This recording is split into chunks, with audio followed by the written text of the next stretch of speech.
స్వాగతం. 24 గంటలు కాదు, ఒక్క సెకండ్ లో మీ ముందుకు.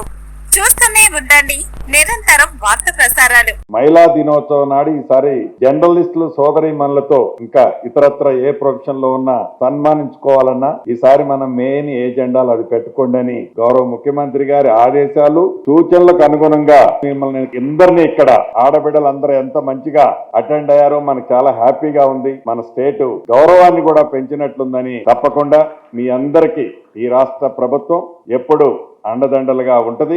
ప్రతిరోజు నిజాన్ని నిర్భయంగా ఇటు ప్రజల పక్షాన అటు ప్రభుత్వ పక్షాన బ్యాలెన్స్ చేస్తూ ఏ ఒత్తిడికి లోను కాకుండా ఇంట్లో అనేక కుటుంబ సమస్యలు ఉన్నా వాటిని బ్యాలెన్స్ చేసుకుంటూ మీరు ధైర్యంగా ఈ ప్రొఫెషన్ లో ముందుకు వస్తున్నందుకు మనస్ఫూర్తిగా మా తోబుట్టువులందరినీ అభినందిస్తూ మీ అందరికీ మరొక్కసారి అంతర్జాతీయ మహిళా దినోత్సవ శుభాకాంక్షలు ఈ రాష్ట్ర ప్రభుత్వ పక్షాన నా పక్షాన తెలుపుతూ సెలవు తీసుకుంటాం.